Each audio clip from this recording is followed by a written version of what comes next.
And we're very, very thankful to have one of the greatest here with us today. He hails from Brooklyn, New York, and he's he's a Naismith Hall of Famer. Uh, he's one of the people that a lot of us Carolina guys call the Godfather. He's done an outstanding job in his career as a coach. He's coached some of the greatest players in this world, but more importantly, he's been a steward in people's lives to help them become better men. Ladies and gentlemen, we have Carolina's great Larry Brown. Welcome to the coach. Welcome to the show, Coach. Thanks, Shammond. I know before we got started, I was admiring your background. Wearing those jerseys mean a lot. Having that diploma in the middle there. Yes, sir. I know it means a lot to you and your family, but especially Coach Smith. Yes. He's probably smiling on us right now. Yeah. I'm sure of that. So I'm going to be careful to say the right things so he won't be embarrassed by what I might say. Well, that's the one thing that we did learn about you guys and what made you such great coaches, but made you more importantly great men. You were always selfless, and you stood for something. And becoming a man, being 45 years old now, I appreciated it then, but I appreciate it even more now, and trying to emulate you guys. That's one thing that I try to do each and every day, and how I carry myself and what I stand for within this game. And you and Coach Smith have been some great examples for us, and all of us can say that we're extremely thankful and grateful to have you. For sure. Well, whenever you mention me with Coach Smith, it's a blessing, and it's something I'm really proud of. I got lucky, Shammond. Coach Frank McGuire was at Carolina when I got recruited there. Actually, Coach McGuire recruited my mother, and she wanted me out of the East, and she felt comfortable with Coach McGuire. And about that time, Coach Smith left the Air Force Academy and joined Coach McGuire. Right. And then in 1961, after Coach McGuire left, Coach Smith took over, and he didn't take over at the best time.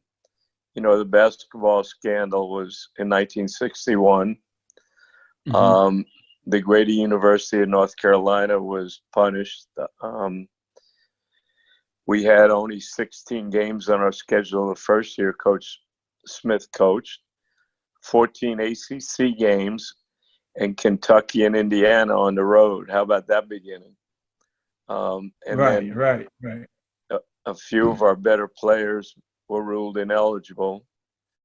And then the second year, Billy Cunningham joined our team, and Billy was probably as good as any player there who wore that uniform. Mm-hmm. And we had a really good year. I think we were 15-5. We only played 20 games.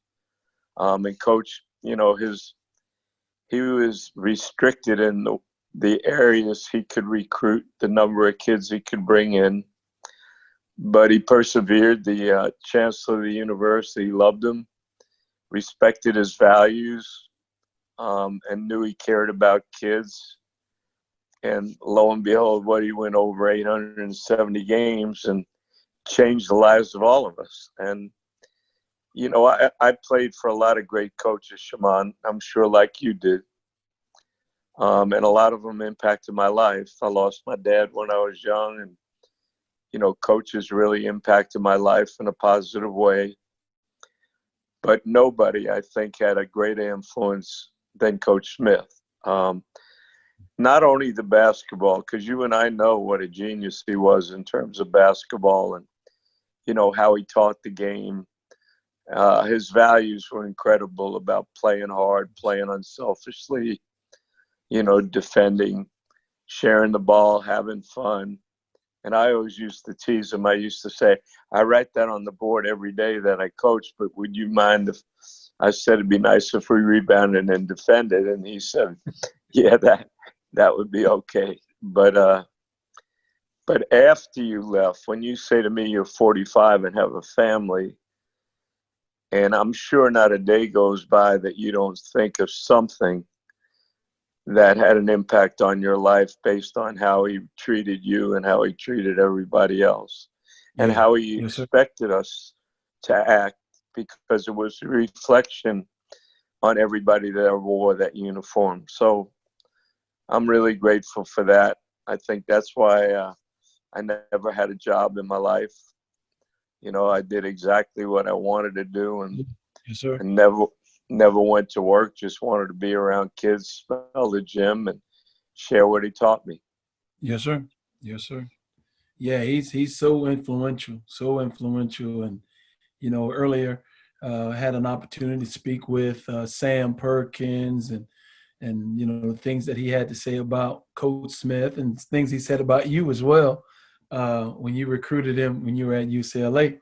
But before we go there, Coach, I know you said that your mother was recruited by Coach McGuire, but what actually made you go to the University of North Carolina? What brought you there? What was the things that enticed you to go to Chapel Hill? Well, my high school coach actually played baseball and basketball there. Okay. And one of our players, a kid named Billy Hathaway, a 7-footer, went there about 4 years or 5 years before I went. Yes, sir. I wanted to stay home, because if I stayed home, I would have gone to St. John's. They didn't have any dormitories, so we would have got a stipend for room and board, and I could have stayed at my mom's house.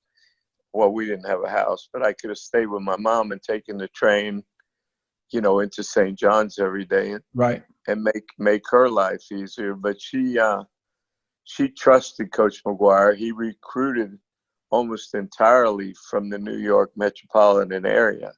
Right. Almost every kid wanted to go, and that was before we were allowed to recruit kids of color. The Right. ACC was not integrated. The SEC was not integrated. Most of the kids that I grew up playing with, were black athletes, Yes, sir. and they were going to the Missouri Valley or the Big Ten, and some of them even went out to the West Coast because they were very limited, or they went to historical black colleges. Yes, sir. And at that time, historical black colleges were tremendous, because kids were deprived of the opportunity to play in the ACC or the Southeastern Conference, Southwestern Conference to a degree. And then when I went to Carolina, after I played a couple of years and played on the Olympic team, Coach asked me to come back. Right.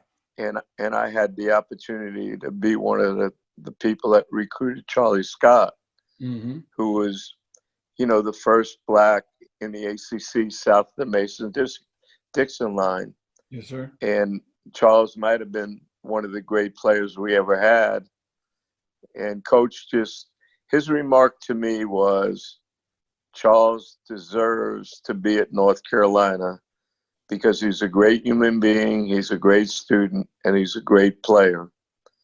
And again, at that time, it wasn't like Coach was winning every year, Right.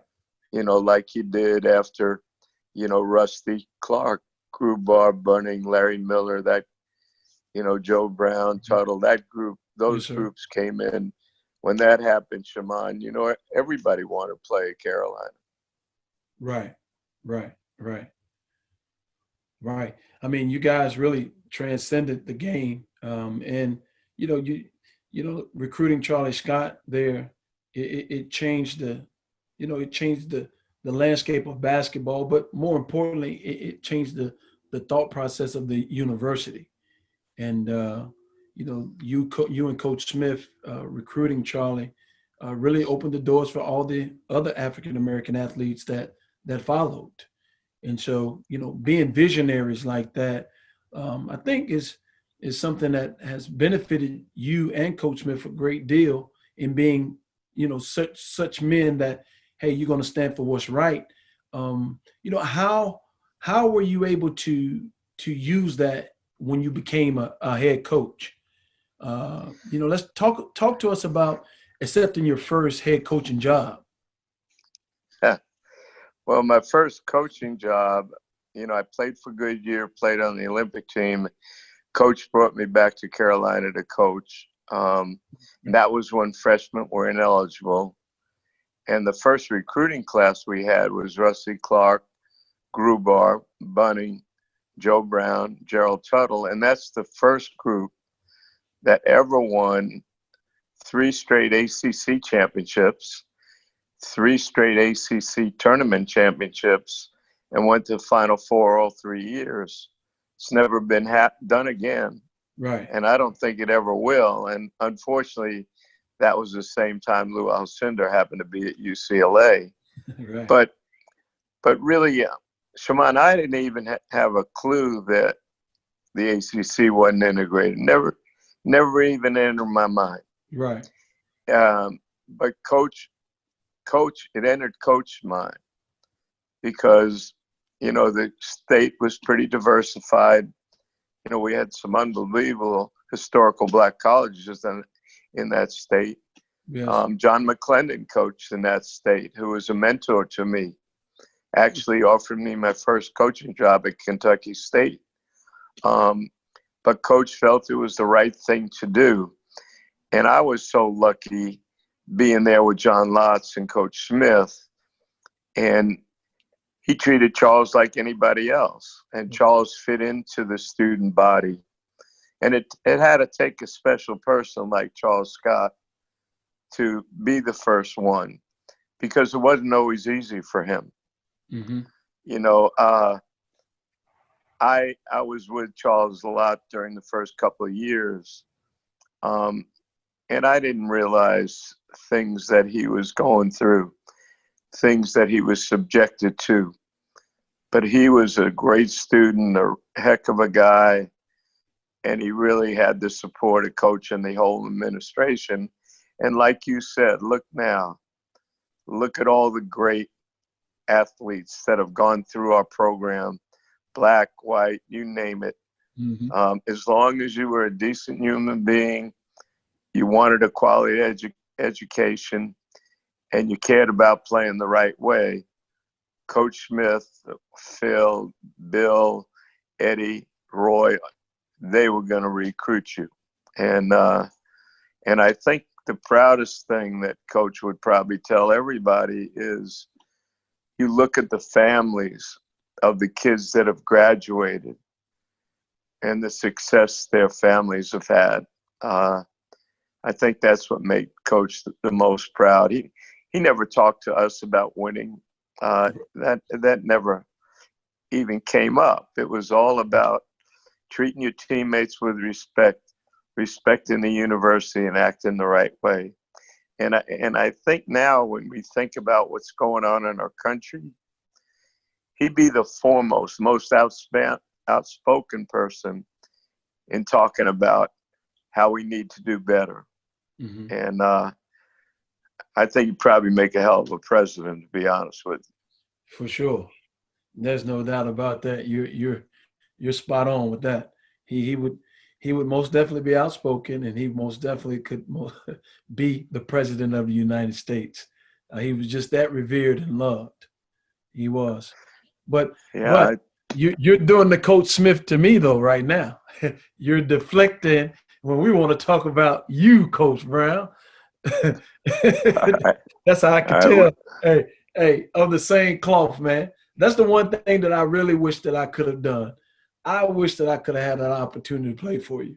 That's the one thing that if there aren't many things that I would change about my playing career, but I wish that the Lord would align me an opportunity to have played for you, because I know it would have been like, hey man, this is what I've been searching for ever since I left Carolina, in a coach with the values and just what you stand for as a man.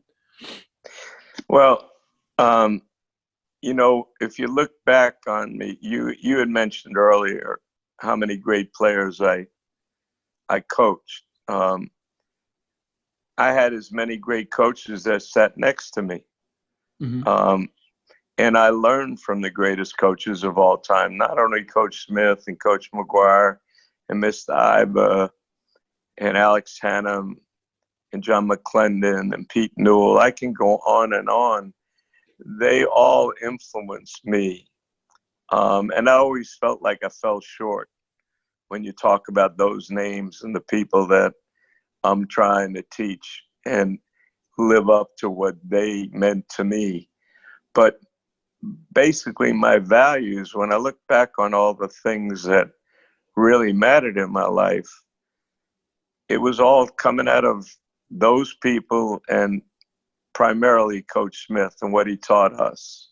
You know, I laugh when you said, boy, I'd love to have played with you. You might have to speak to Raymond Felton and Chauncey Billups and some of the, point guards that I coached and some of the things I expected them to do. But it wasn't much different than what Coach Smith told me, what I was supposed to do. The thing, you could shoot the ball. When you took a shot, the basket looked like a bathtub to you. When I took a shot, the basket looked like a thimble to me. So his idea for me, the way to help our team perform the best was to me to defend hard, to be totally unselfish, and to make sure I made everybody on our team better on both ends of the court.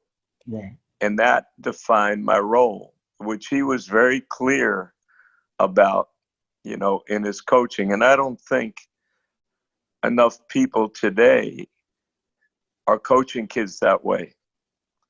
I think we're enabling kids to act a way that they normally wouldn't act if they were held accountable and had trust in the people that are coaching them. Shammond, think about this. When I grew up, my mom's whole goal was to get my brother and I through college. Now, my brother was a hell of a lot smarter than me, so academically, it was probably an easier avenue for him to get a scholarship to college, even though he's a good player. For me, my way of going to college, I had to get a scholarship. Yeah. And the best way I could get a scholarship was some athletic scholarship. Yes, sir.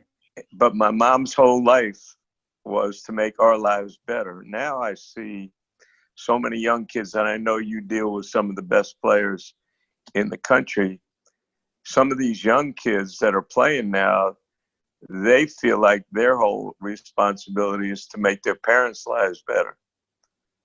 I don't know if I could have handled that pressure, to be honest with you. And I get nervous about it. And when I watch AAU programs. When I first got back into college at SMU, AAU had taken off.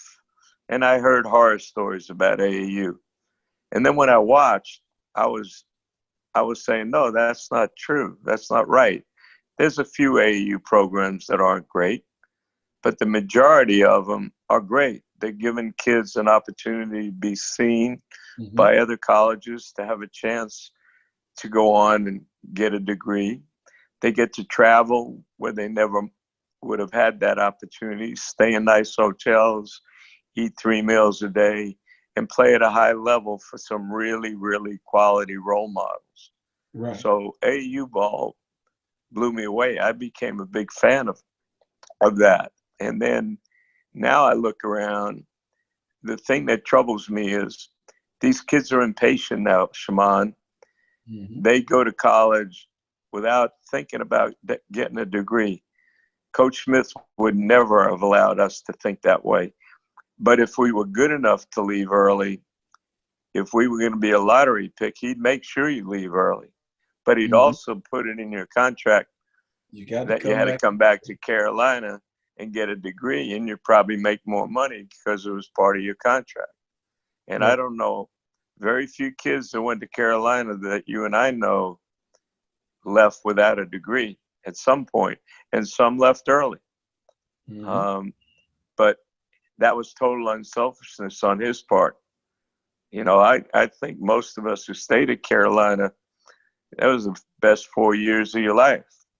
You know, you could hardly beat that. But if he felt you were ready for the NBA, he made you leave. But he also, like I said before, he made you realize once you're done playing, like you, Shammond, you're 45. You're just starting your career, but you've already impacted lives. And I think that's what would make him most proud. And I think when I went back to coach with him, his whole goal for me was to try to make sure that I learned enough and cared enough that the kids that played for me, when they left us, were better human beings than when they got there. Right. And I think I fell short in a lot of ways. And it's, you know, I know I'm talking too long, Shammond, but No. you know what's happening now, Shammond, with our country. I've called a lot of the kids that I've coached, especially the ones recently at SMU, and I asked them all, did I say things that were offensive to you, or did I show you a lack of the kind of respect you deserve? Because it really worried me. Mm-hmm. Because I know with Coach Smith and all the other coaches I played for, I never felt that any one of them was not somebody that really deeply cared about me. And I think that's why I love to coach so much. Yes, sir. Well, I can say this about you, and never playing for you, but coaching against you while you were at SMU when I was at Tulane. If those kids ever thought that you didn't think about them, I remember the time you and I were having a conversation in New Orleans about the point guard, Right, Nick Moore. Nick Moore. And we were having a conversation, and you said, well, Shammond, you should go and tell him that. And I said, yes, sir, no problem. And I went out to the bus before you guys were leaving. I pulled him off the bus, and I had a conversation with him. We spoke for about 20 minutes, and I let him know, you know, how I felt about you, and you know, just our conversation and how much you cared about him, to, you know, so, you know, that you cared enough that you would have me go and speak to him to try to give him some insight on, you know, what you were trying to help him accomplish as a person, beyond the athlete. And I can remember later on in the year playing in the AAC championships. You guys weren't playing that night, and we had finished, and I was sitting in the stand scouting the next game. And he came over and sat with me, and he was like, man, I appreciate you talking to me about Coach Brown. You know, he said, you know, I never looked at it that way and understood how important it was to have somebody like that. Because, you know, a lot of times the environment that we come from, you know, we're not interacting with a lot of Caucasian individuals. And so for some people, it's difficult because you're placing your trust in people that, you know, maybe before you've encountered Coach Brown, you know, people have taken advantage of you or treated you a certain way. So there's the apprehensiveness in an individual. So, you know, I think that young man, you know, especially after we had that conversation, and I told him, Coach Brown, you know, gave me permission to come and talk to you. He wanted me to talk to you. I think, you know, that helped him understand, like, hey, man, this guy is for me. And, you know, a lot of times having some individuals there that can help people that have never been in that environment comprehend that environment is beneficial. And I know when you made that call to those guys that played for you at SMU, I know none of those guys felt that way, because a lot of times, even when I see them now, and I see it's the big guy, played for you, center. He's a assistant coach at Oklahoma State now. Yeah, Cunningham. yeah, Cannon. His Yeah. brother is going to be the #1 pick in the draft, Cade. You know, I knew Cade since he was 9 or 10 years old. You know, you'd be proud of Nick. Nick graduated. You know, he's player of the year in the conference, I think 2 years maybe. He just had twin boys, his third child. he has 3 kids now in his household that are 2 years or under. Right. He played in Italy Really. 2 years. He played in France 1 year, and he's he's ready to go back. I spoke to some people, in Australia about him, but his twins were just born, so he's not allowed to travel with them, and he's a little nervous about leaving his wife, with such a young group of kids. But it's interesting that you said that, because when I was growing up, I grew up in a community that was 90% white, and 80% Jewish. I happen to be Jewish, but Yeah. my cousin ran the Bronzeville Boys Club in Brooklyn and Bedford-Stuyvesant, and every weekend I would go down to Brooklyn and I'd play against kids that went to Boys High School, Thomas Jefferson, all those really great, predominantly black schools. And I got my ass kicked every day. I mean, it was unbelievable, because, I was playing against kids that were playing at a really high level every single day, great athleticism. And at that time, New York, Brooklyn, Long Island, that was probably the area in the country that was second to none. There were as many great players coming out of that area. And at that time, Shammond, we had St. John's, NYU, Manhattan, Seton Hall, you name it, Fordham, every one of those teams, were really, really good, because all the kids in the East had a tendency to stay at home. Yes, sir. And then, when we talk about, I always look back, I coach so many kids, and you hope you give them a chance to play at the highest level, to reach their potential, to put them in a situation where they'll be able to play the very best they can. And, I know that's how Coach Smith, Coach McGuire, and all my coaches felt. But there's some that I still think in my mind, I wish I had a chance to do it over again. Really? That maybe, because last thing I think we can talk about, when you were recruited by Coach, you were recruited by his whole staff. Mm-hmm. His whole staff knew all about you, knew about your friends, knew about your family, knew about your guidance counselor, your high school coach. So when you come to Carolina, we all understand who you are as a person, and we could understand your behavior. Yes, if it could be a little different because you grew up in a different area than going to a school that's predominantly white. When you're a pro coach, you just draft a guy. right. You don't know much about his background. You work 55 guys out. You get to draft 2 of them. You have one little conversation with them, and their agent tells them all the answers that they're going to give you, that they want you to hear. Right. So you don't know. So I coached Allen Iverson, and I didn't know enough about Allen's background. I had read stuff about it, Right. but I didn't know enough about how he was brought up, how his mom had him before she was 16, and I knew about the brawl he had, and in the bowling alley, he gets sent to jail. But it took me a long time to understand why Allen might have acted the way he did. Mm-hmm. And at first we banged heads, but after a while, I think we learned to appreciate and respect each other, because he knew more about me personally, and I was smart enough to learn more about him.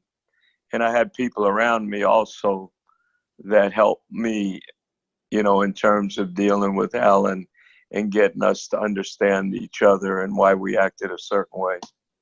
Mm-hmm. Mm-hmm.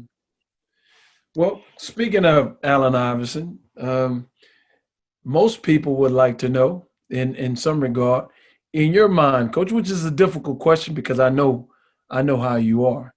Um, um, who would you consider to be the best player that you've ever coached? That if you ask Coach Smith that question, do you think he would answer that? No, he would not. You know, you know, the thing. I see you smiling because if we had 15 guys on our team, every one of them felt they were his favorite. That's right. He treated 1 through 15 the same way. That's right. Now I know if he might get mad at me looking down on us right now.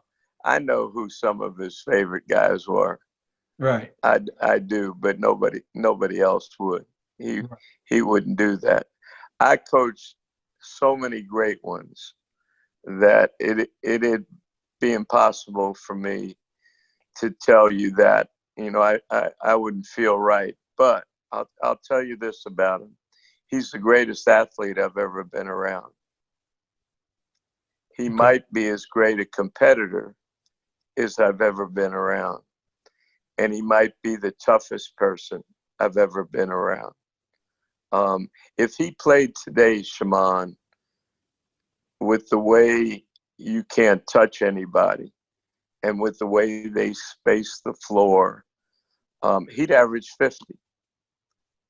You know, he just averaged 50 because you could, when we played, well, especially when I was younger and then you were playing, these guards would put a hand on you, and they were so much stronger than us.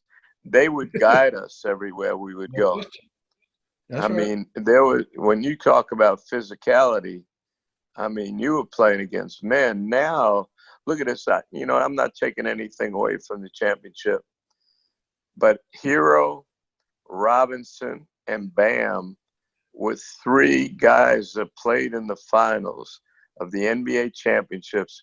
Really terrific players, but young players. Right. They might not have even played back in the 80s and 90s.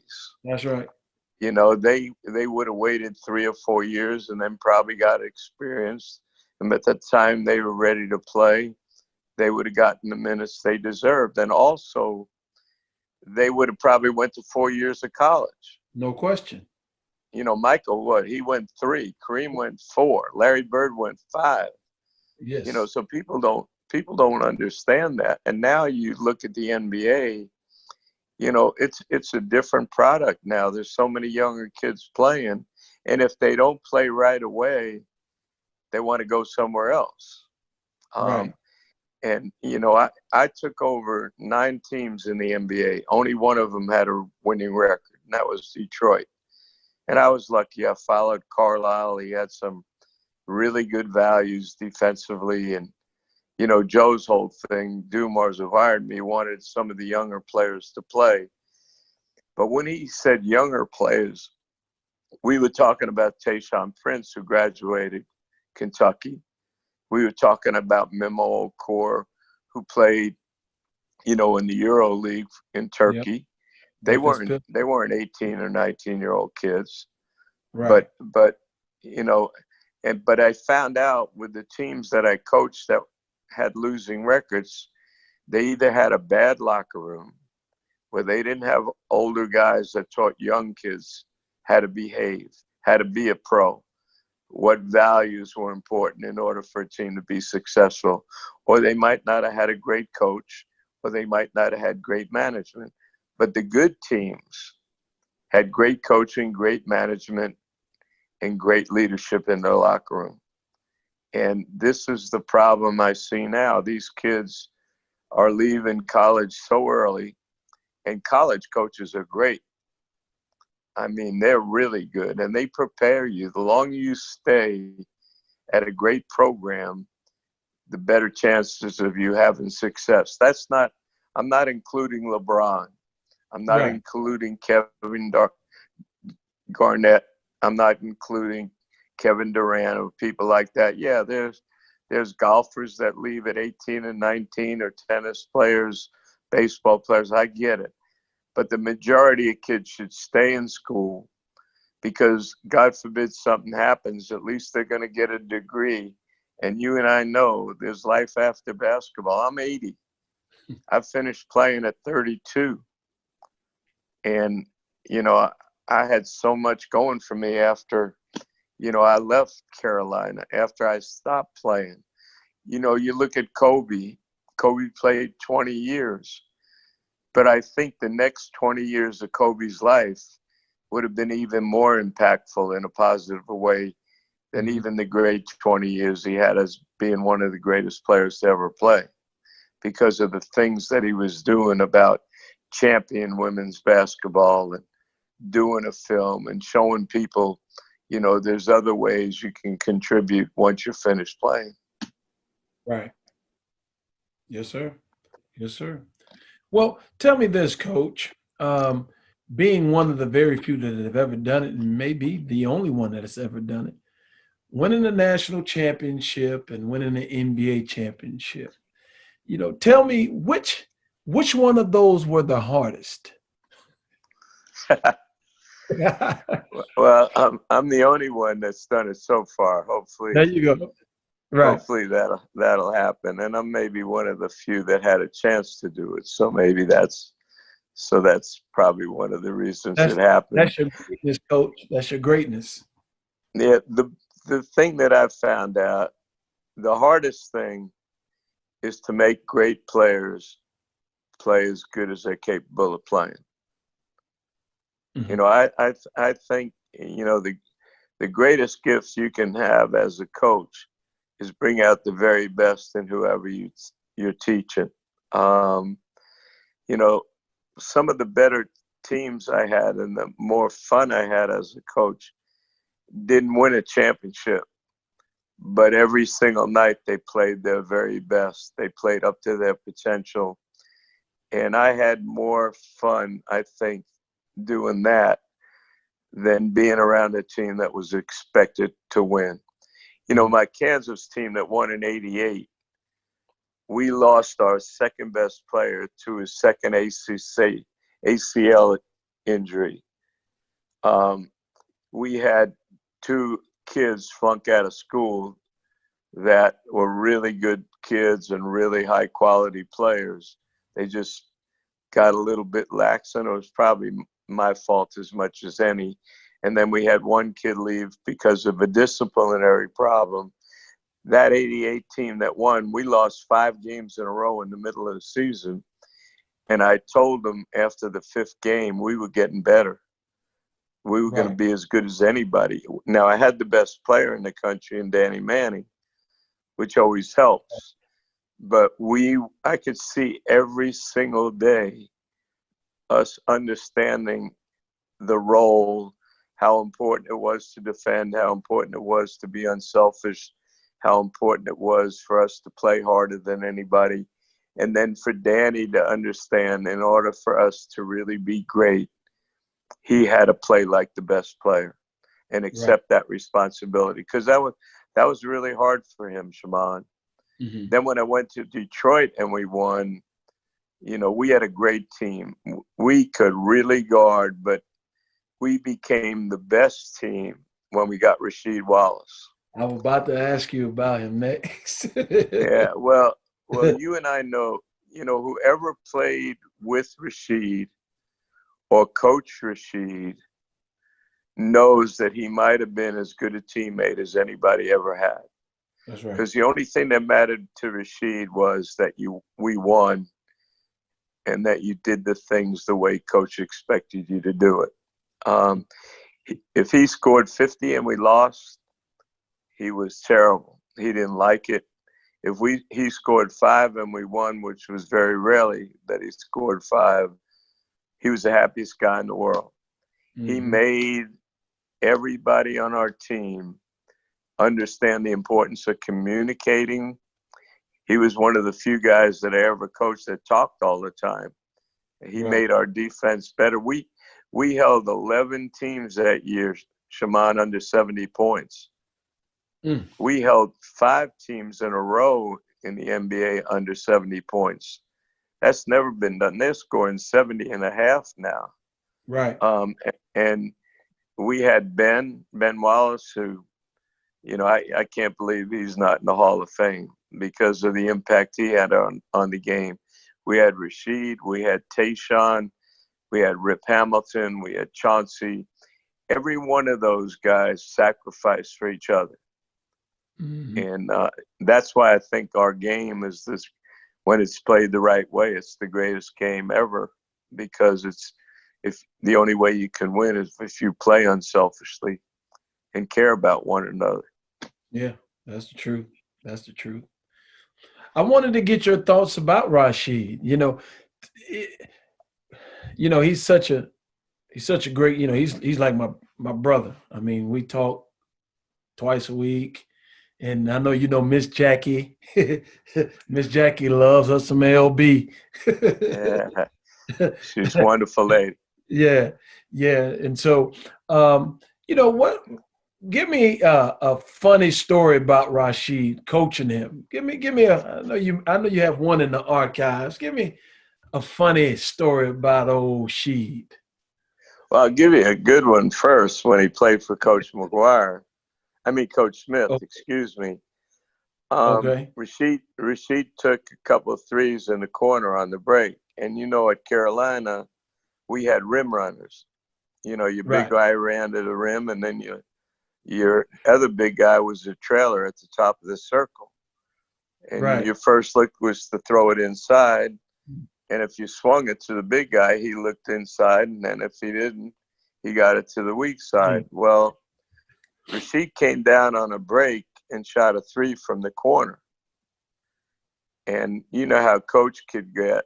Coach never cursed, but some of the things he said to us, you thought he cursed us. Right. And he said in his own way, we don't shoot those shots at North Carolina, our big guys, especially one pass from the corner. Right. And Rasheed said to Coach, I can make that shot. And Coach said, yeah, you think you can make it? All right, you make 10 in a row from the corner. I'll let you shoot. So he shot the first one left-handed, and he's a righty, and made it. And Coach got all upset and went on. But to be honest with you, he could shoot the hell out of the ball. Plus he had a great low post game. No question. And an underrated passer, and he could defend everybody. Playing today, he would be what they call a stretch five or whatever. I don't even understand it. But he could switch ball screens and stay in front of somebody. No question. He could play strength in the pivot. He'd probably front you. We were all taught to front. Mm-hmm. And he was so quick, you couldn't throw it over his head. That's right. And he could shoot it up from outside, and he could put it on the floor, and he could score in the post. I'll give you another funny story. When we got to the finals, when they introduced the team, they put us under a canopy. And when they announced your name, you got on this platform in this canopy, and they shine these lights on you. And then Chauncey Billups playing point guard for the Detroit Pistons, and then you ran out on the court. Right. Well, when they call Rasheed's name, he ain't getting under that canopy. He's not. He's just going to walk out on the court. Didn't want anybody to make a big deal of it. And then I got a call the next day from the commissioner, David Stern, and said, if Rasheed doesn't do that again next game, we're going to fine him $50,000. And I said, whoa. I said, you don't know Rasheed, commissioner. He's just not like that type of guy. He said, well, everybody else is doing it. I expect him to do it. And if he doesn't, just tell him he's going to be short $50,000. Well, I went to Rasheed and I said, look, Rasheed, I'd rather see you donate $50,000 to your charities, because he has a lot of charities. When we were in Detroit, we were in Detroit, he would get overcoats and heavy coats for kids in the inner cities that families couldn't afford it. Didn't want anybody to know about it. It took me 2 years to find out about it when he invited me to a function, and I realized what he was doing, but he didn't want to bring any attention to him. So I made a deal with him. I said, here's the deal, Rashid. When they announce your name, just touch the platform and run out. And he looked at me like, Coach, I don't want to do that. I said, look, Rashid, honest, just put your toe on it and run out. And they can't say anything. So he did it. The next game, they didn't have the canopy anymore. He didn't get fined. That's my brother. That's Yeah. my brother. Yeah, Derek Coleman and Rashid at that position, when you were playing and I was coaching, we called them power forwards because everybody had 2 rim protectors. Right. You had a center like Shaq or Akeem, or Yao Ming or David Robinson.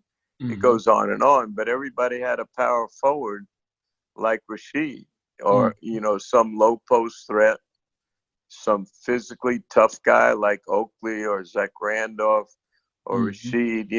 I could go on about great guys. Look at the Celtics front line, McHale, Parrish, and Bird. Yes. And they were playing against, Akeem. Jabbar, James Worthy, and Magic. Right. And teams were built like that. Now, you have 6'8" centers and no power forward. And, the 3-ball, half the teams are taking as many threes as they are 2s. And Coach Smith would have gone crazy. He wanted us to get fouled, get an offensive rebound, take a high percentage shot, and make sure we got back. But Rashid and Derek Coleman, when I had them, they were 2 of the most gifted, talented guys at that size that I'd ever seen. Mm-hmm. Mm-hmm. They are, DC, man, he's such a polarizing figure as well. I mean, when you grow up seeing these guys and you finally hit the court with them, you just have so much respect. Like you said before, it was a different NBA. When we got to the NBA, leaving college, there were men there with families. Right. So it was a way, it was an order of conduct that was going to happen. And if that conduct, wasn't, the way it was supposed to be, those guys were going to make sure that you understood in some form or fashion.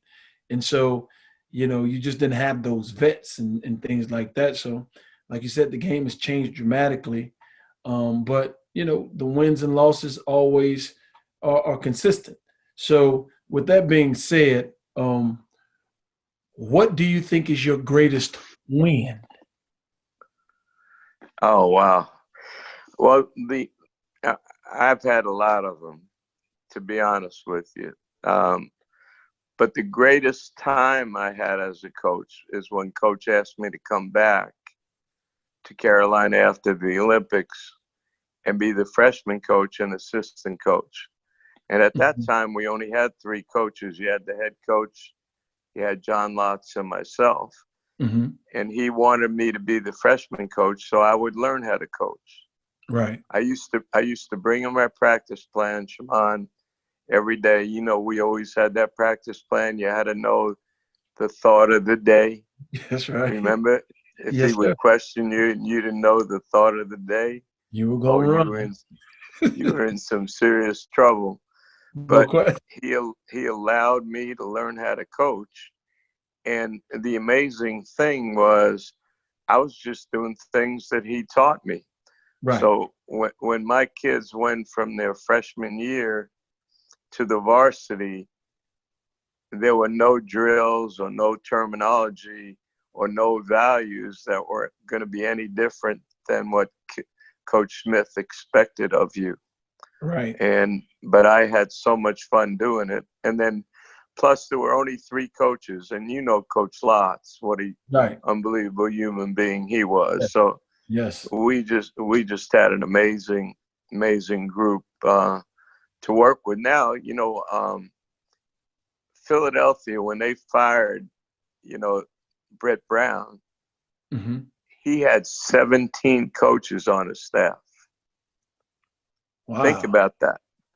One of my kids, that I coached, Shake Milton, was on, the Sixers. Mm-hmm. He told me they had 17 coaches, and most of the coaches never even got to talk to some of the players. They each were assigned a couple of guys. They were called, I don't know, developmental coaches or workout coaches. I thought we were all basketball coaches. I thought we were all supposed to teach kids how to play, how to set a screen, how to make a pass to start a play, how to get open, how to make a cut, how to keep guys in front of you, how to play one-on-one. Everywhere. I'm invited everywhere, colleges, to watch people coach. And they asked me to kind of critique them or, give them ideas. And I'm really careful about it because I don't want to make any of these guys, assistants, think I know any more than they do. But the majority of the coaches, they asked me, Coach, do you have a good closeout drill? And I said, what do you mean? I know what what they mean, but I just asked them that, well, we want to run people off the three-point line because we know shooting three-point shots has become such a big part of the game. I said, well, why don't you spend 30 minutes a day guarding one-on-one, two-on-two, and then you don't have to worry about closing out. And they look at me like I'm crazy. And I'm saying, oh, no, that was the way we were taught. You had to guard, Right. you had to guard the ball. That's and right. If you want one pass away, you had to deny the ball, make sure a guy caught it where he couldn't hurt you. And if you were 2 or 3 passes away, you had to be in help position because coach wanted to make the court smaller, right, and have the help be there if you did get beat. But before you got beat, you learned how to guard. You had to learn how to guard one-on-one, or you sat your ass right down next to him. That's right, Coach. They forget about one. They teaching 3, but they forget about 1. The first thing, you have to defend the basketball. We teaching help before we teach defend. I know. And I say that over and over again because in teaching the game, I remember when I was with Coach McClendon, he had more disciples from his, experience. He coached Tennessee State when they were allowed to go in the NAIA tournament finally, because no black colleges were allowed. And that was when the NAIA tournament was really, really good. Right. And they won three straight years. But if you looked at all the historical black colleges, most of the coaches came from his tree. Gotcha. And his thing when he was teaching me to coach, I was representing the USA team, and I went to Russia and, Czechoslovakia and places like that with him. His whole thing was we had to learn to play 3-on-3 full court. He made that a drill every day. That was the toughest thing I ever had to do in my life, because playing 3-on-3 full court, you're running like crazy. Mm-hmm. And then you got to really be able to cover somebody because there's so much room. That's right. And we learned how to play that way. And he told me that was a staple of his teaching. And his teams were always unbelievable on-ball defenders. Mm-hmm. Mm-hmm. Yeah, that's a great account right there. That makes a lot of sense. Well, Coach, I want to ask one last question, which brings it all back to the beginning. What was your most memorable thing for yourself at the University of North Carolina? Whoa, there were so many of them. I know, Coach. I know.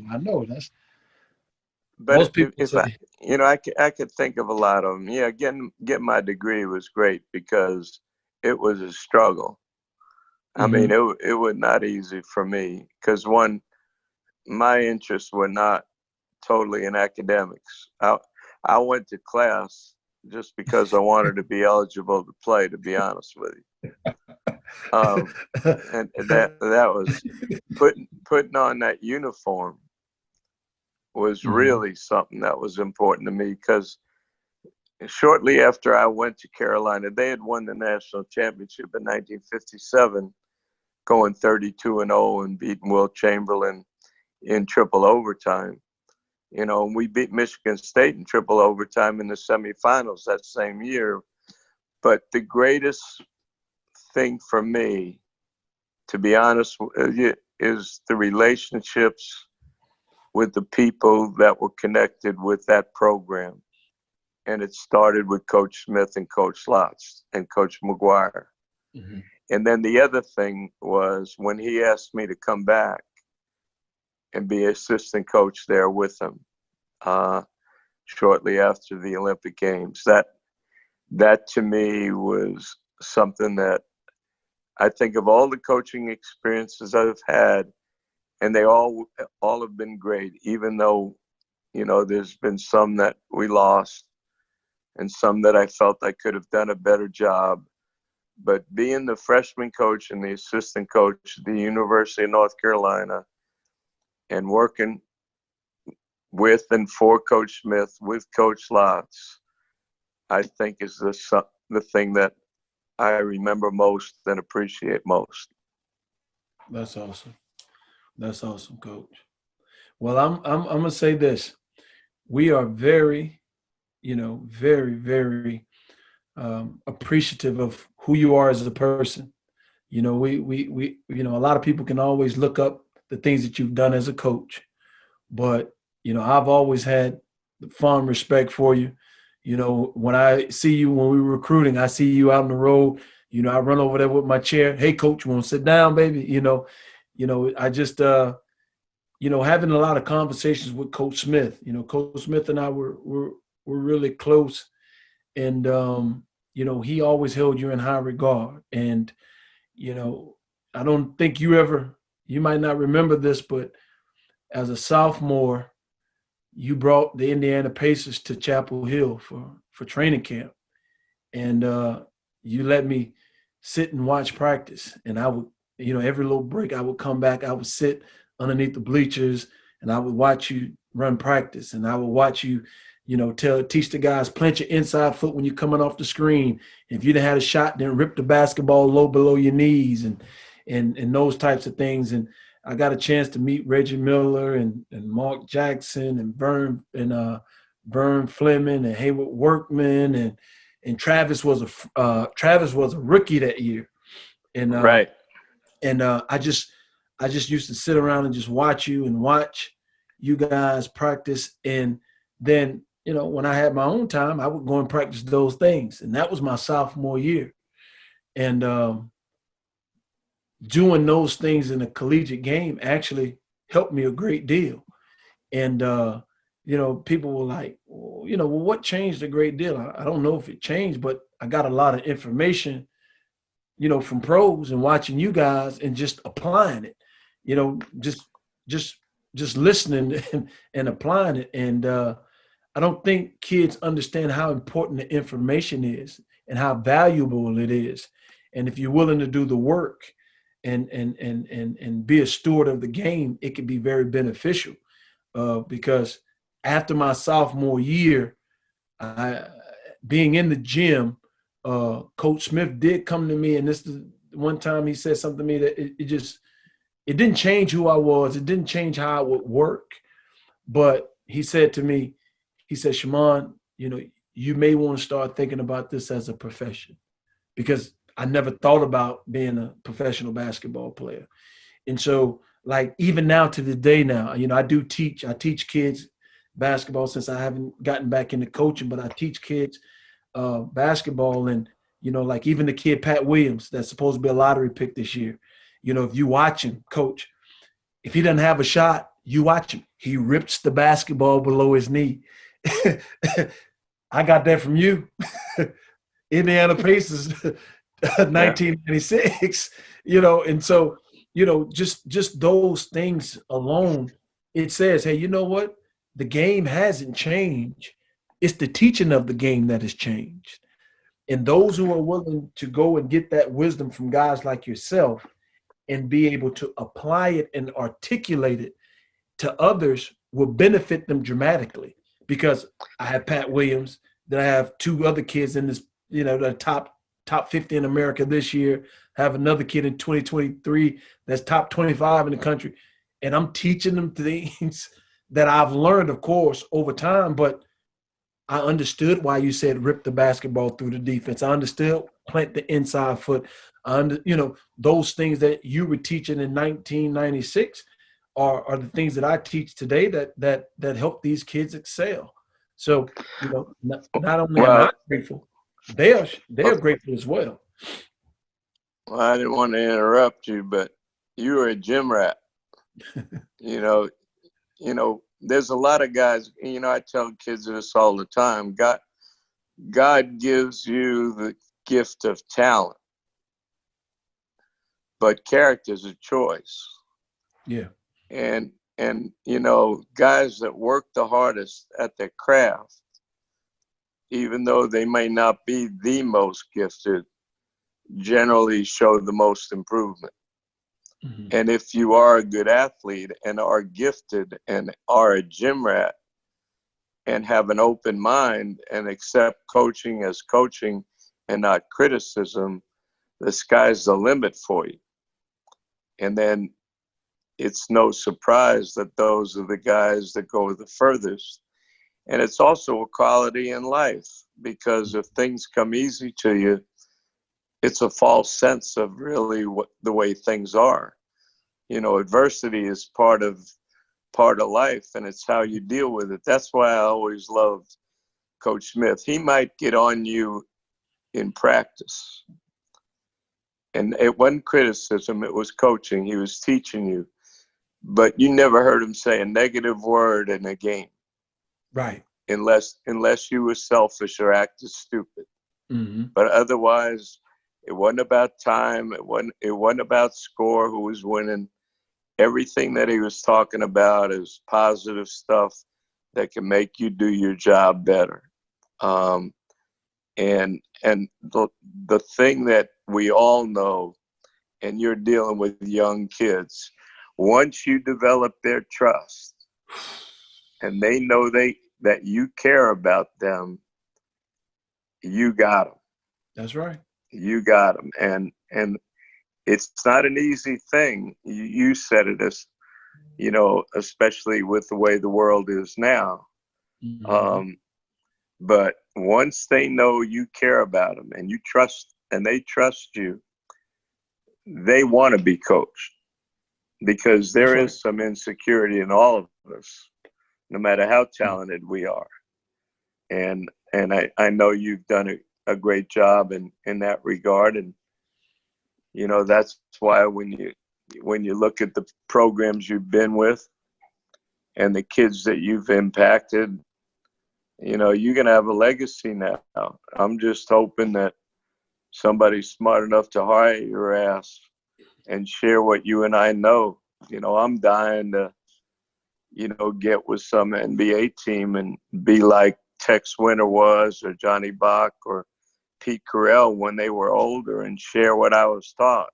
But I don't know if that's in the cards. And so I'm just going to go around and watch people coach and smell the gym and, keep our friendship up. Yes, sir. Yes, sir. Well, Coach, I'm extremely grateful to have you, man. It's not often where people can get somebody of your magnitude to participate, and that just shows the person you are, man. And I'm very thankful. The Carolina contingent is very thankful to have you as one of ours, and a lot of us, like I said before, we hold you in high regard because you are the Godfather, and we appreciate everything that we've done for us, and God permitting, you'll have an opportunity to get back into that coaching aspect as you wish. But I do know this: if your time permits, there's somebody right up the street from you, 2 hours, that's coaching at Jordan High School that you I would know. love. Hey, it's amazing going to watch Rashid coach, man. That temperament, man, I love it. I said, man, I never thought that you'd be your temperament, man, is just stupendous. I've never seen you Yeah. this relaxed. Well, Dave Anderson, Phil Ford, and I have talked about, going up and seeing him because I love that guy. And I think, just like I said about you, the kids that you're impacting, Rashid's going to have the same impact on their lives. It's going to be fun. It's going to be fun to do it. So maybe you and I'll meet up there at the same time and laugh together.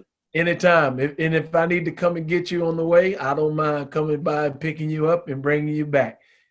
I'll look forward to that, Shammond. Yeah, I don't have that problem.